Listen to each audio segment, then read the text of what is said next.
I would like to start this podcast off with a Bible reading. Ezekiel 25:17.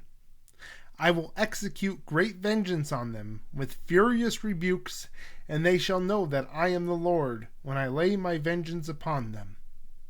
You know what that's from? Well, I know part of it's from Pulp Fiction. Yeah, and the other part is from, I believe it's Street Fighter, starring Sonny Chiba. I could be wrong, but it's definitely a Sonny Chiba movie. I know that much. Oh, what a surprise. Tarantino borrowing something from another film that's somewhat obscure in America. And I don't want to rip on Tarantino too much. I want to just rip this film apart because it is easily Tarantino's worst movie that he's ever made. Jackie Brown, of course, being his best, because Tarantino's known for stealing from movies. Even his first film, Reservoir Dogs, is a ripoff of Ringo Lam's City on Fire. And it, like, seriously, if you watch City on Fire and you watch Reservoir Dogs, the climax is basically the same. There's even a part where Chow Yun-Fat whips out two guns and shoots at a car, just like Harvey Keitel does in Reservoir Dogs. However, Jackie Brown fixes all of the classic Tarantino problems where he just steals from other movies. He actually made a decent blaxploitation film without just having to steal from other blaxploitation movies. Pulp Fiction literally has no point. There is no point to that movie at all, other than, hey guys, watch me tell my story sort of out of order. Woo! And that isn't an original thing either. He's not the first filmmaker to do a film edited not in sequence of time of events or whatever. It's not in chronological order. Right. It'd been going on in French cinema for years before that. But all the Americans, because I don't want to read no subtitles. All the Americans figured like, oh, this is snazzy and cool and original, but it's not.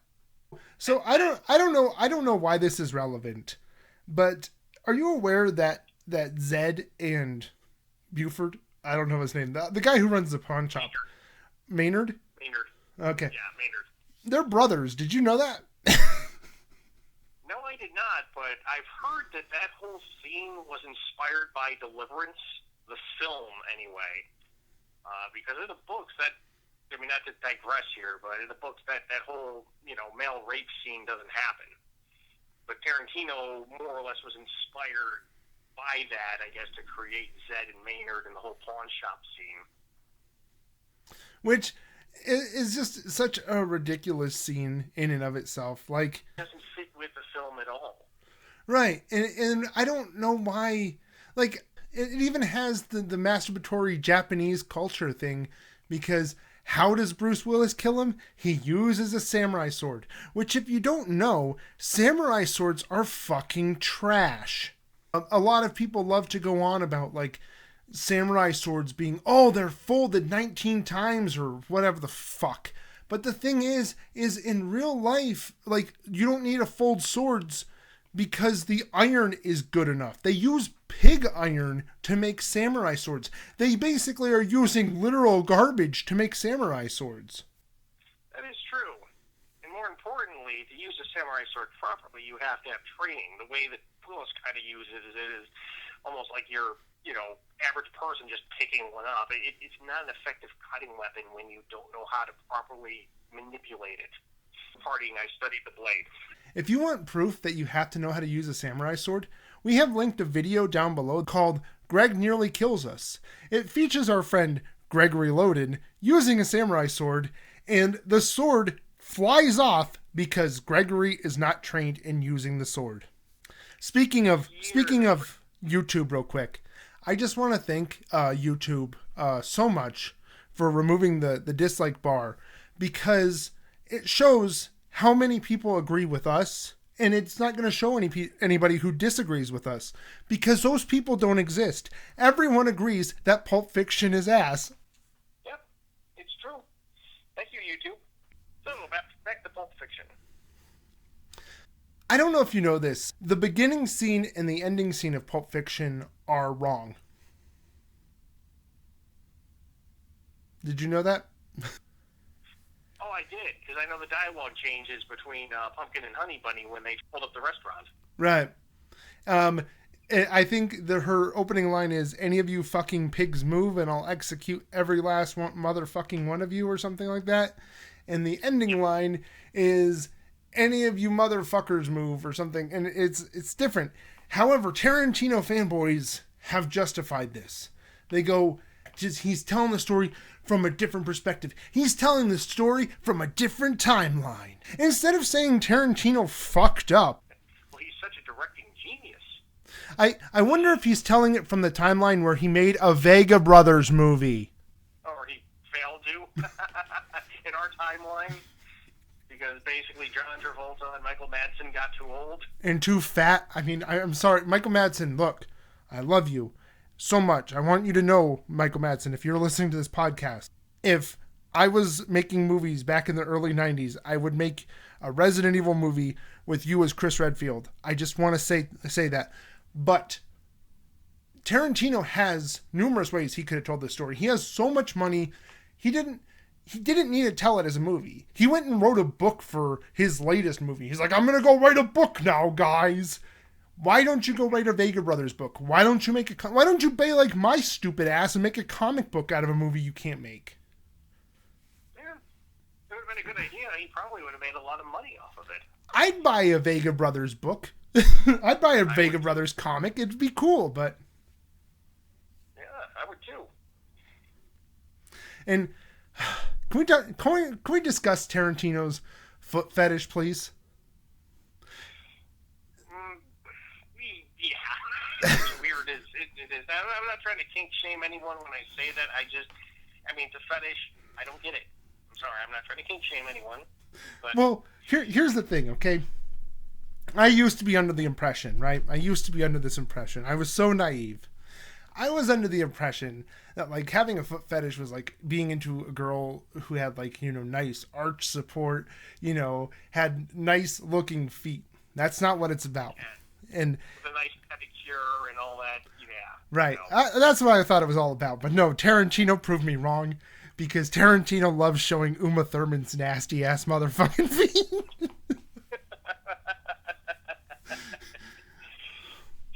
I mean, I'm not, no disrespect to Uma Thurman, but it's like, why, Tarantino? Why?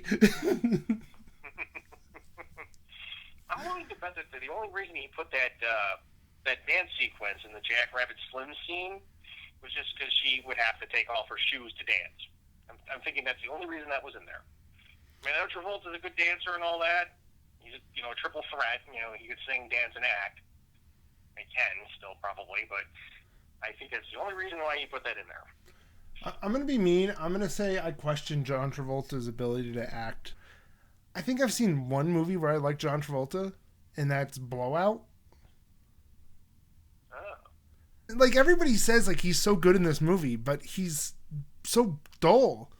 Like, nothing, he doesn't react to anything. He's just like, "Hey, man, it's me, John Travolta, and I'm acting with long hair. Hey." Which I think, by the way, I could be wrong. I think it's a wig. I'm not really sure. It might be. I really don't know. I mean, I know what you mean about him being way too laid back. Like, I just shot Marvin in the face. It explodes inside the car, and he's just so casual about it. Right, and the thing is like Samuel Jackson, who's apparently been doing this for longer, he's even like, "Motherfucker, what'd you do? What did you do? You shot him in the face," Samuel Jackson is all freaking out, who, from my understanding in the film, is that Samuel Jackson has been doing this for a long time. It freaks Samuel Jackson out, but John Travolta is just like, "Whoa, man, where'd your brains go?" And then can we just say this? Damn it, Tarantino! Now I know what John Travolta's bitch titties look like.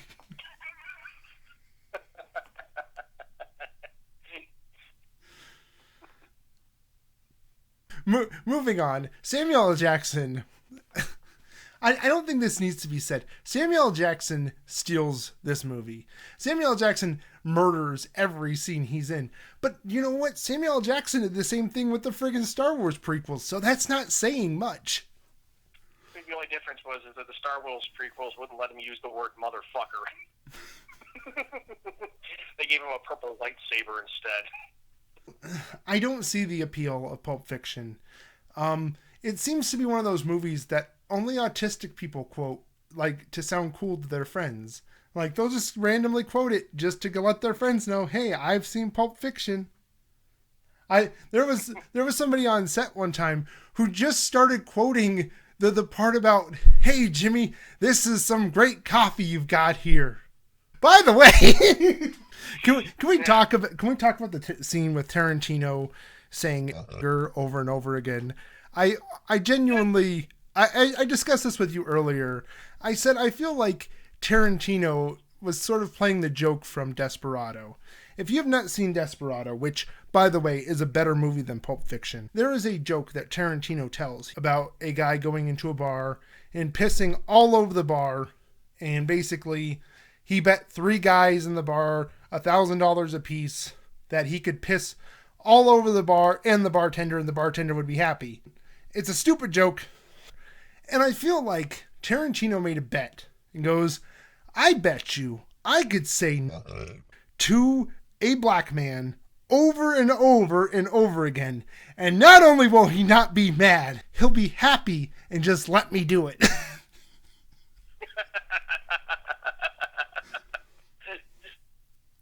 Don't worry about that. So he proceeds to say the gamer word to Samuel L. Jackson numerous times, and then has his friend Robert Rodriguez direct the scene. That wasn't even the only use of that word in the film. But it's the scene everyone remembers because Tarantino more than likely made a bet that he could do that. Why is it so funny that Christopher Walken wore a watch up his ass for 3 years or whatever? Yeah, again, that was one of those things that didn't really seem to fit in with the context of the film. It's like Tarantino wanted to put Christopher Walken in it. I mean, we understand the significance of the watch to Butch's character, but all that exposition. Well, and I'll be honest. I feel like I know I said the movie has no point, and it doesn't. There's no purpose in anything that happens in this movie. However, I feel like the only story that has a beginning, middle, and end is the watch. And despite the fact that, like, you know, the rape scene just feels so out of place and it's so ridiculous, but it goes along with the ridiculousness of the watch story. But the thing is most people do not like the watch segment. They go, oh yeah, it's kind of, the slow point until the rape happens. And then then the movie gets back to John Travolta being cool. And it's like, if John Travolta is the main character of this movie and his segments are the weakest, what does that say about the movie? I don't know where Uma Thurman went, like where she picked up on drugs or her character. I'm just going to call her Uma Thurman because I don't remember her character's name. I couldn't be bothered to remember her character's name. But where did Uma Thurman learn to do drugs that she goes into some guy's pocket and just finds a white powder and goes, I'm going to sniff this shit? Bitch, that could have been Arm & Hammer carpet fresh for all you know, and you're just snorting it. Let's just be honest. That could have been John Travolta's powdered sugar supply, He needs more powder for his donuts, so he just sprinkles it on in the car, We never know what it is. What it is something as a plot device to move the story forward. But a contrived plot device. What story? I've seen numerous people put this on a list. They like to put best interracial couples together, and that's fine. I don't care about that. But they always put Uma Thurman and Bing Rames's character. They always put them on a list together, and I go, but why? They have one scene together, and like she's out there drinking mimosas or something, and Ving Rhames is on the phone. That's their one scene together. How are they the best interracial couple? They have done nothing. There's like no interaction between them at all at any point in the film. I mean, like you said, they're in that one scene together, but they don't even interact at all. And I don't even think that there's any of the cut material in which they interact.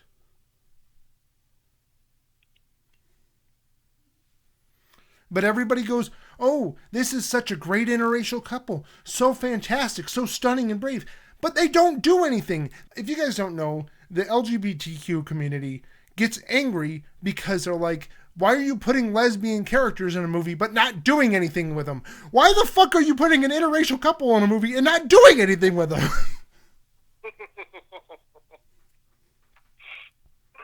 And I want to remind you, this movie came out in 1994 when being an interracial couple was not as common as it is today. So it could have been something really, really grand, but they decided not to do anything with it. I was going to say something like, the whole MacGuffin thing with the suitcase and all that. I mean, isn't it at this point, like, even before, like, back in the mid-'90s, a MacGuffin just kind of a lazy writing tactic? I mean, people speculate that, oh, well, it's Marcellus's soul, or it's something else, or whatever, and, the whole scene that kicked the, film off, well, actually, no, not, the opening scene was the diner robbery, or at least the initial one with the wrong dialogue or proper dialogue, who knows. But, like, to get the suitcase back, which belongs to Marcellus, to me, it's just like, okay, well, they got to get this item back. We're going to fill in the blanks later, and they never really filled in the blank. So, well, there's literally, like, despite being a MacGuffin, like, Alfred Hitchcock was a huge. He always used MacGuffins. Like, that's actually where I found out the word MacGuffin was. I read Hitchcock Truffaut, which, if you guys are super into film and you have not read Hitchcock Truffaut, it is a book I highly recommend to you. It is an interview with Francois Truffaut and Alfred Hitchcock. It is a fantastic book, and it gives you insight into several of Hitchcock's movies. It's a really good book, and I highly recommend it. Unlike Pulp Fiction.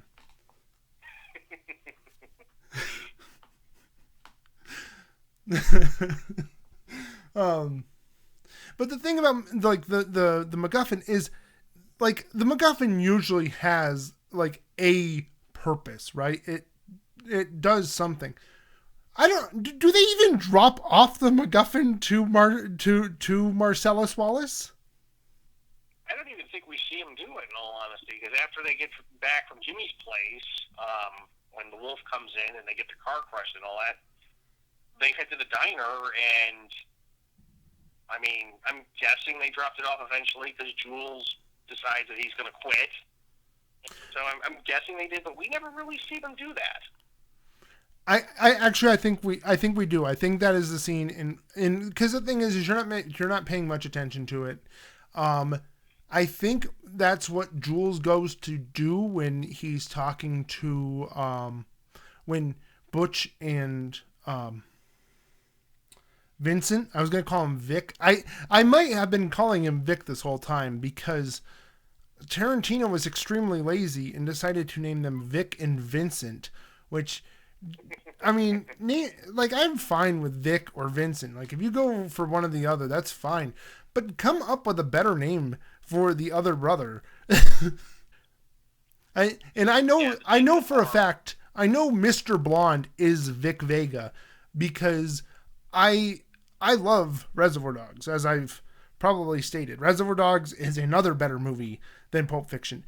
Pulp Fiction is Tarantino's worst movie.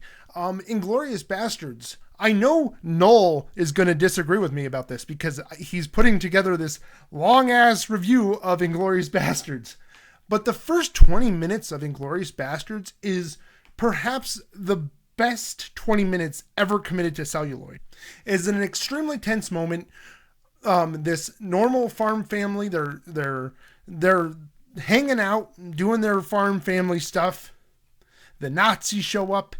Then this Nazi guy comes in and he just starts talking about all this stuff. And it's 20 minutes. It's amazing because the whole time you are aware, as the audience, we are aware that there are Jews in the house. You know?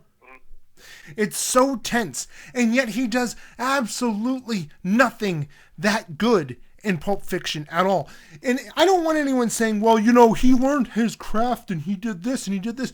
Bitch, you know what? He did better job on my best friend's birthday. He did better jobs with tension in just like knowing what to show and all that stuff in Reservoir Dogs. He did better. He did a fantastic job directing those two movies than he did Pulp Fiction. So I'm sorry for interrupting you. I wanted to say that because, like I said, I think easily this is his worst film. I think this is worse than Death Proof. Oh. Yeah. Because you know what? You know what Death Proof had? You don't know what Death Proof had? Death Proof had the original Disney star, Kurt Russell. Yep, that's right. It also has Kurt Russell getting a lap dance. That's true. Two things that Pulp Fiction does not have. Like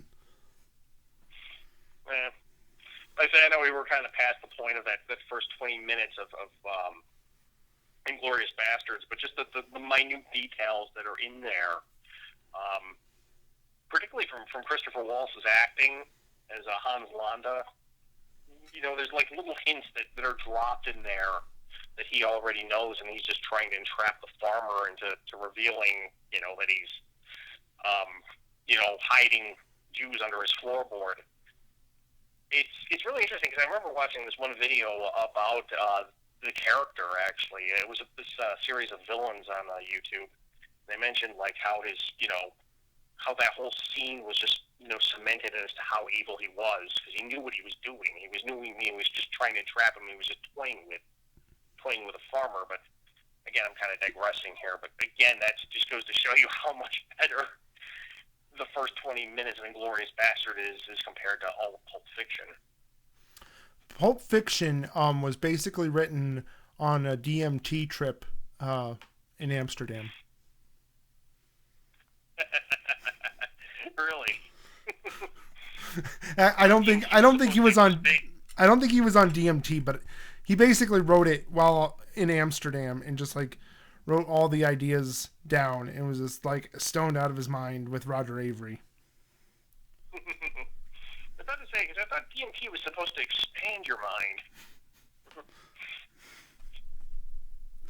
Maybe the problem is we're not watching Pulp Fiction on DMT. We're not watching it the right way. Someone call Joe Rogan. I was going to say that. Joe Rogan, please sponsor our podcast. Please send us DMT so we can understand Pulp Fiction. One of the other things, and this is actually true, I would say probably this is true about most Tarantino movies, and it's an aspect that I really don't like. But the thing is there's no soundtrack to the movie. And I know people are going to go, well, Miserlu by Dick Dale is in there, and Jungle Boogie is in there, and a shitty cover of Girl, You'll Be a Woman Soon is in there. And it's like, so? You mean that there's no orchestral backing for any scenes or any sound cues or anything like that? Well, and it doesn't even need to be orchestral. Like, from my personal taste, I've used rock bands. I've used a dude with his cello. I've used all sorts of things for music because I absolutely love music, and I'm constantly wanting to incorporate my love for music into my love for film. But it's like Tarantino just goes, yeah, just fucking throw every soundtrack or every song from all these albums, just throw them in there. He doesn't bother to actually get a score going, and he did that with like Inglourious Bastards, which again is why it's better. Oh yeah, it does seem to be missing that, and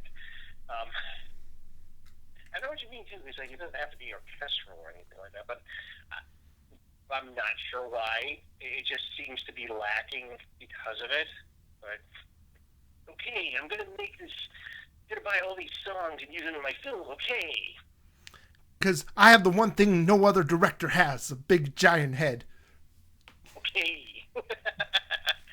Rest in peace, Norm Macdonald. So, what is the purpose of the GIMP? Like I never understood the purpose of the GIMP. Like I understand like the bring out the GIMP scene and stuff, but what was the GIMP supposed to do? He literally stood there and just stared at Bruce Willis the whole time. And then when Bruce Willis breaks free, the GIMP just stands there and goes, woo! And then dies. What is the purpose of the GIMP?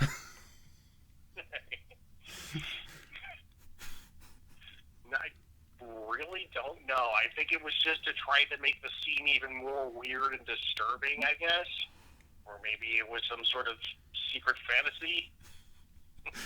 Maybe it was Tarantino trying to appear cool, you know. Guys, look, I know about GIMPs.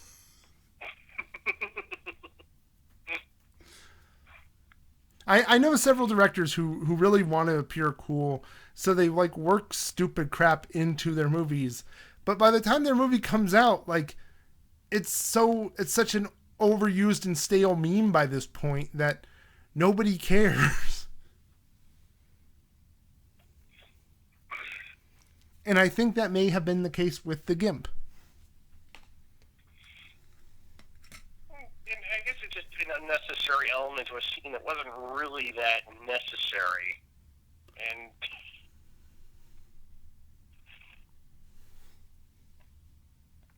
however, the best thing to come out of the GIMP scene is Postal 2. Why does anybody like Uma Thurman's character? I don't understand that. Like I've heard people say, "Oh yeah, she's a great female character." What about her? What about her is good? What about her is intriguing? What about like nothing about her is interesting? yeah, I don't get it at all. I mean, really only see her in interact with Vincent in just those one scenes. I don't think she has any other parts in the movie, and I mean, what? I mean, she doesn't really seem like she's that unique or anything like that. I mean, I'm not saying she's a basic bitch, but I mean, but nothing about her character is standout. Nothing about, I mean, and this is not just, you know, ooh, she's a female character and she's not very well developed. She's not a well developed character no matter what gender she is. It's garbage. yeah.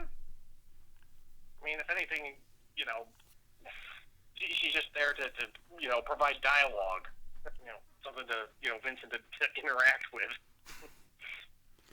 She's furniture. Yeah.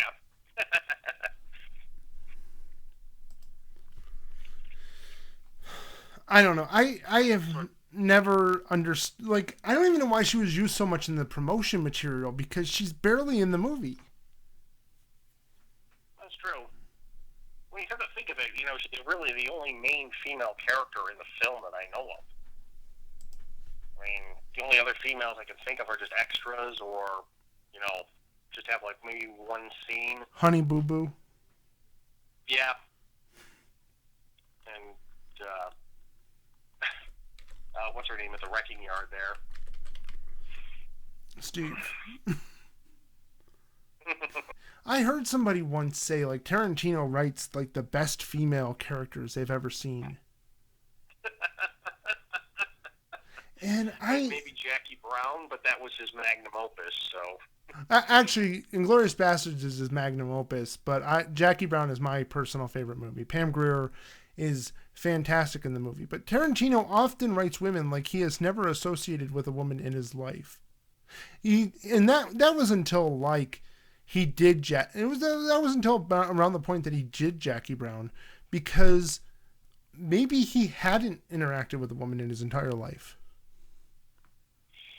What? That could be, because, Reservoir Dogs was an entire sausage fest. There wasn't a female character in that movie at all. Except for the woman that was Mr. Orange. One of them tries to carjack and she shoots him. Pulp Fiction is basically the epitome of incel movies.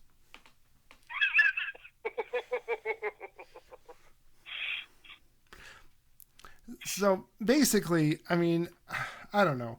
I feel we've made a fairly good point as to why this movie is terrible.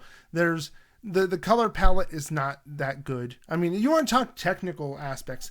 The color palette is very bland. It's a very 90s color palette. Tarantino talks about himself like he is the grand master of cinema in the 90s, and that he's the whole reason why cinema is as good as it is. Do you know what, Tarantino? El Mariachi, which is one of my favorite indie movies, has a better color palette than Pulp Fiction does. And that was made for $7,500. How much? You had $8 million to dump on Pulp Fiction. I kind of think of the casting, and I agree that Samuel L. Jackson really sells the movie. He's the good character. And I know we kind of talked about like how Uma Thurman's character. I mean, not to take anything away from her, but the character was just kind of like there. But John Travolta is not trying very hard. Like I said, he's very. I did not know I could like John Travolta until I saw Blowout, and when I saw Blowout, I was like, wow, I think John Travolta is a very good actor, but I think a lot of times he's lazy. I think he doesn't bother to try. Yeah, he does seem to be kind of phoning it in this one. In my opinion, they probably should have went with Alec Baldwin. Yeah, except Marvin might have actually gotten shot in the face. I mean, even Harvey Keitel as as the wolf, even he seems to be phoning this in. Yeah, he didn't seem to really, especially an actor of his caliber, really just wasn't given the, didn't seem to be giving it his all. Either that, or maybe he was being dragged down by Tarantino's performance. That could be. Tarantino acting as a charisma magnet. So I feel like we've really illustrated, why this movie sucks. It's just poor acting, poorly written, nothing happens. It's just, the soundtrack is terrible. Nothing about this movie is worth your time. And if Pulp Fiction is your favorite movie, your favorite movie sucks.